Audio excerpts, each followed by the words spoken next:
दोस्तों नमस्कार। दा महोबा में आप लोगों का बहुत बहुत स्वागत है।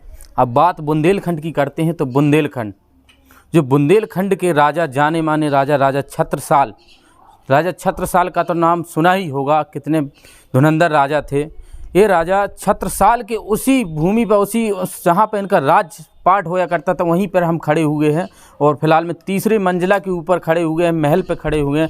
जो इनकी पहली रानी थी, यहाँ पर जो इनकी समाधि बनी हुई है यहीं पर आए थे और ये महल से कम नहीं है। इतना अच्छा यहाँ पर लगता है, इसकी जितनी तारीफ़ की जाए उतनी कम है। आज से ये कम से कम 300 साल पुराना बना है, उतनी मजबूती से इतना सुंदर यहाँ पर लग रहा है जैसे अभी आज के 20-25 साल में बिल्डिंग बनी हो।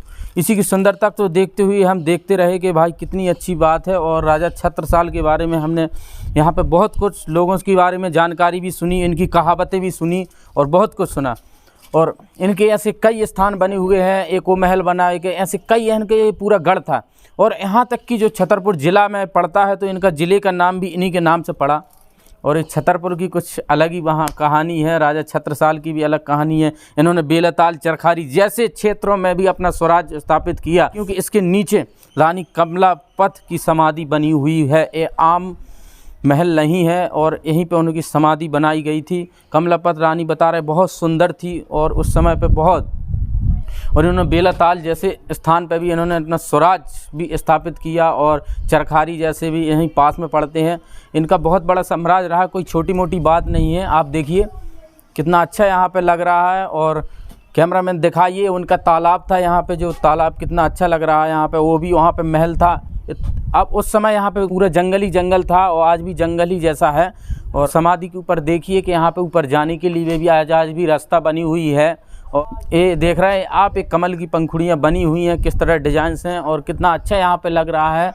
इसके ऊपर कलश भी रखे हुए हैं, आप देखिए ऊपर कलश भी हैं, किस प्रकार के कलश बनाए गए। और पहाड़ के नीचे सीधा निकटतम बिल्कुल पास में ही पड़ता है।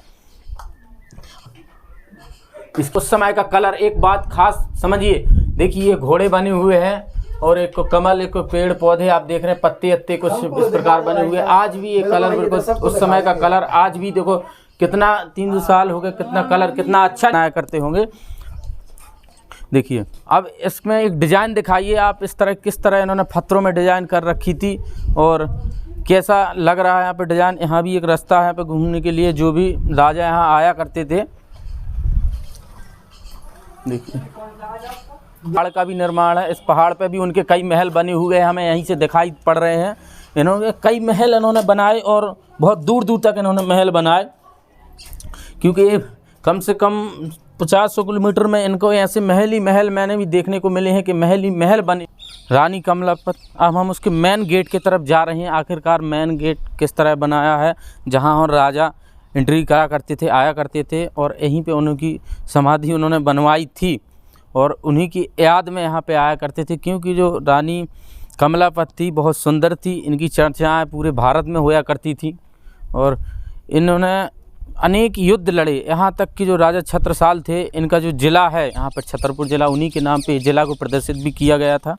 और ज़िला की कुछ रोचक अलग ही कहानी है, आपको क्या बात ही को चला गया। इन्होंने कई, जैसे बेलताल हुआ, चरखारी हुआ, ऐसे कई साम्राज्यों पर उन्होंने अपना राज्य भी किया, राज्य स्थापित भी किया। आगे आपको मेन गेट भी यहाँ पे दिखा रहे हैं कि किस तरह यहाँ का गेट बना हुआ है। यहाँ पे जो तालाब का निर्माण भी यहाँ पे करवाया गया है। और यहाँ तक कि इनके 4-5 ऐसे अभी भी ऐसे किले बने हुए हैं जो अभी तक 70% अभी तक लगभग सही है। अब हम मेन गेट की ओर आ गए और फिलहाल में यहाँ पे ताला भी लगा हुआ है।